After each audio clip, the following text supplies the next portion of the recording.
Welcome. I am Paul Britton, a host of Real to Real Talk. We are here to discuss the latest release for 2024. The summer is grinding to a close. This is probably the last big movie of the summer. Most would say so. Alien Romulus. Look, backstory on the Alien franchise in the whole. I was way too little to go see the original Alien, and but when Aliens came out, I was a early teenager, and my dad. We had first of all, I had no frame of reference for the original Alien movie when Aliens came out, James Cameron's follow up to the original, and I didn't even know that Aliens was based off of another movie. I went in just like, this looks awesome. Let's go see this movie. And my dad miraculously agreed to take me and my brother. Just something that he would not have normally done. It was not the first rated R movie I saw in a theater, but maybe like the third. I'm pretty sure Predator was my first rated R movie. I'd have to go back and check all release dates and that sort of thing. But it was around this time, okay, around the time that release. And I mean, Aliens just instantly became one of my all-time favorite movies. Like instantly, immediately.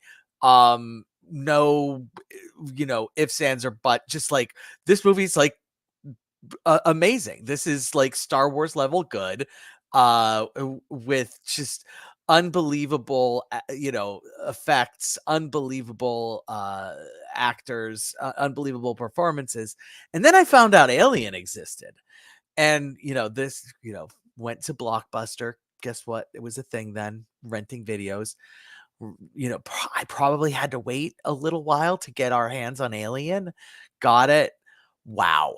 Like, that was just like transformative. That is this one of the scariest movies I've ever seen in my entire life. And it's so different in tone from Aliens. Then Alien 3, Alien 3. And so let's just do a quick history on Alien 3. So Alien 3 came out in 1992. I was working in a movie theater at the time. And or I had just stopped working at the movie theater. 1992 is when I stopped working at the theater. I think anyway, movies were a big important thing for me in 1992. The David Fincher directed it. It was his first major basically feature feature movie. He was really famous for doing music videos. And that's how he got to sort of fall on people's radar, was like, these music videos are something else. Directed one of the greatest movies of all time, Freedom, the George Michael song. And Alien 3, for when Aliens, as a follow-up to Aliens, which 1986. So, we're looking at 6 years later, 1992.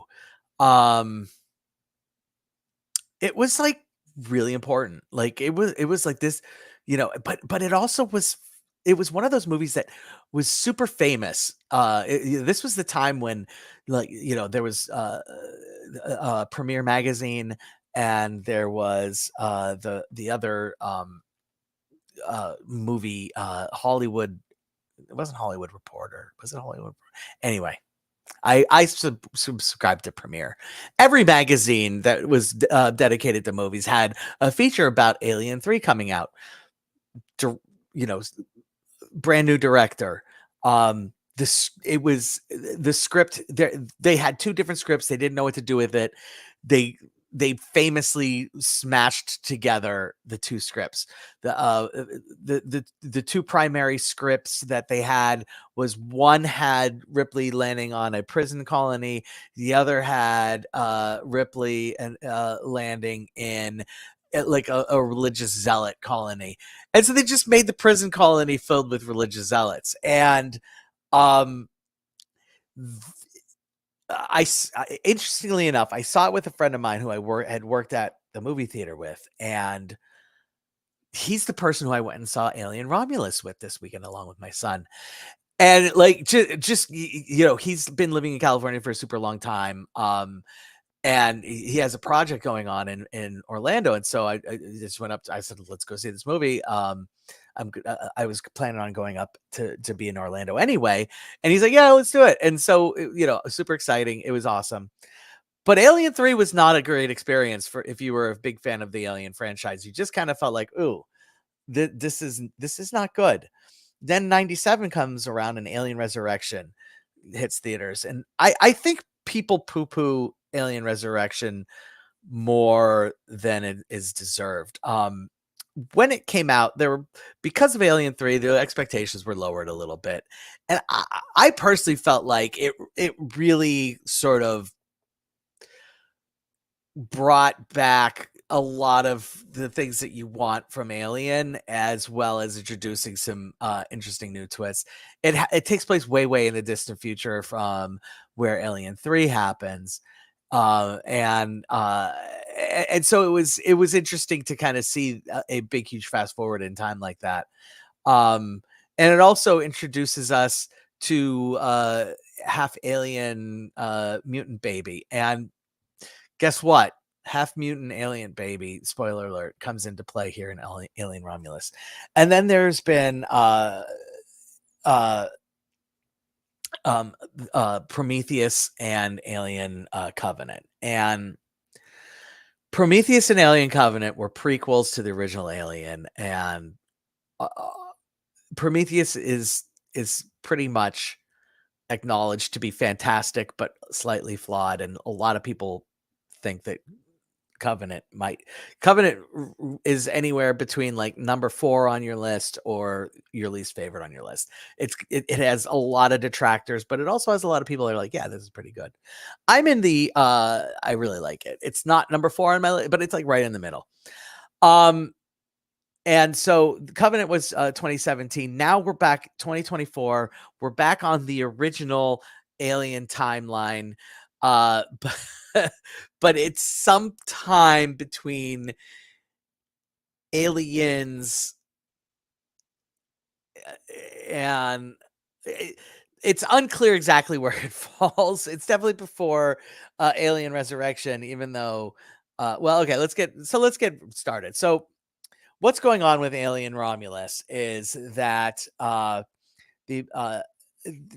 we're on a basically like a mining planet, and we get to know another side of the company, the Wayland Yutani corporation that is ever present in the Alien universe. And this is the exploitation of its of people in order to just get cheap labor and force them to work for them for next to nothing and just become a huge mega intergalactic mega corporation that does terrible things with experiments. And we find ourselves in this mining planet with some people, with some kids, early, late teens, early 20 kids who are, basically sort of pirates, I guess you could say, who are looking for, they've picked up on a signal for a rogue ship, and they want to go steal some shit. And in stealing the shit, they want to then use that as an opportunity to leave the planet.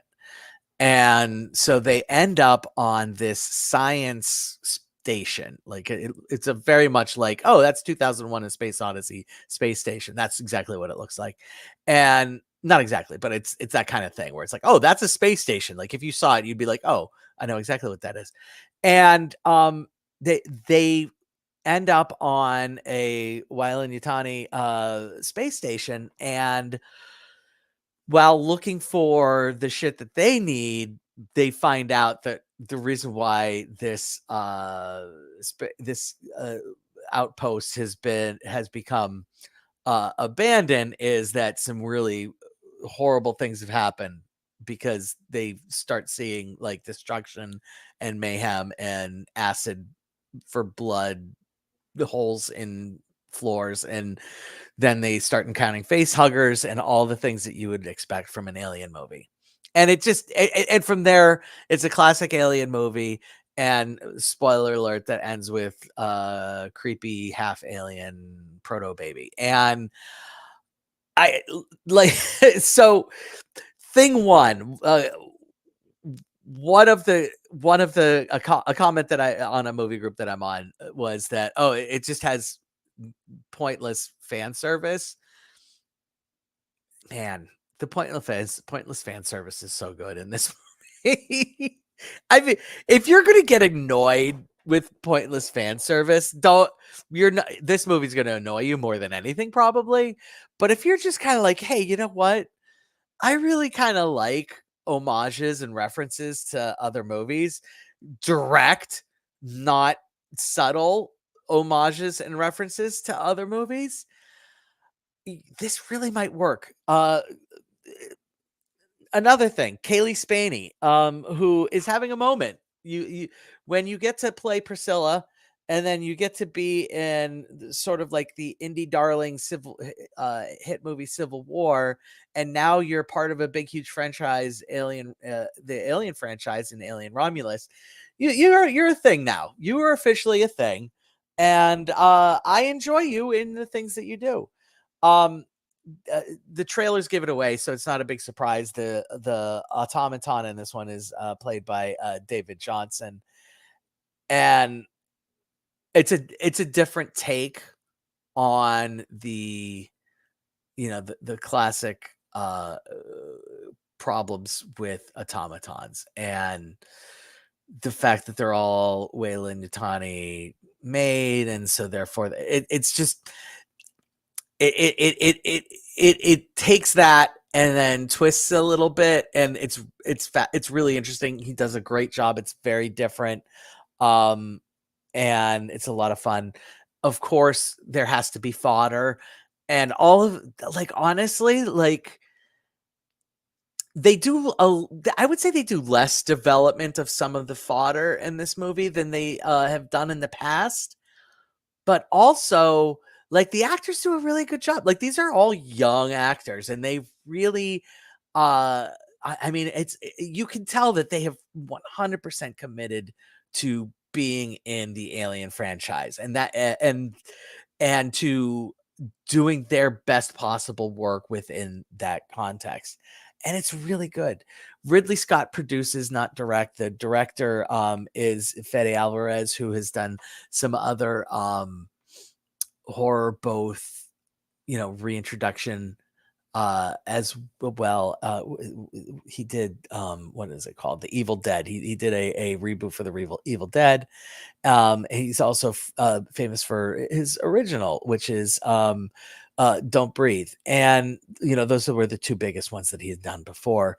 I'm just gonna say, like, this is the biggest now. Like, you go from there to Alien Romulus, like, and Ridley Scott basically brings you aboard, or blesses your presence. That you're here, and this is your big moment. And I think he does a good job. It's scary, it's creepy, it's super fucking creepy. Like, the third act is really fucking scary, and then transforms into really, really fucking creepy, that on a scale that Alien Resurrection just doesn't even begin to understand how creepy it could have been. If man, the aborted test subjects scene in Alien Resurrection is nightmare fuel, and this movie picks up on that and understands that and really feeds into it. Um, eh, Look, I'm here to review, and I'm telling you, I like this movie. And if somebody came to me and say, "Oh, Paul, this movie sucked," I'd be like, "Okay, I respect that. I'm not gonna, fight you over it." But also, I kind of feel like maybe you were going in with the wrong intentions of just kind of enjoying what's thrown up on the screen and just letting yourself be scared for a little bit. And it accomplishes that, and bravo to it. Here at Real to Real Talk, we do not give stars, we give tacos. And if we feel like something deserves a little extra taco, uh, we do not do a half a taco. We add guac. Why? Because nobody eats a half a taco. So where do I land on a 1 to 5 taco score on Alien Romulus? 4 tacos. It's been the 4 taco summer. I've not been super duper blown away by a lot this year or this summer, but I've been really fucking entertained this summer. And I'm okay with that. I think that's fine. I think if you want to blow me away, start blowing me away when award season starts kicking in October. Uh but in the meantime, just keep entertaining me and I'll be happy. That's it. That's what I got for you for Alien Romulus. I hope you guys go out and see the movie. I will see you next week. Have a wonderful, wonderful week. Bye.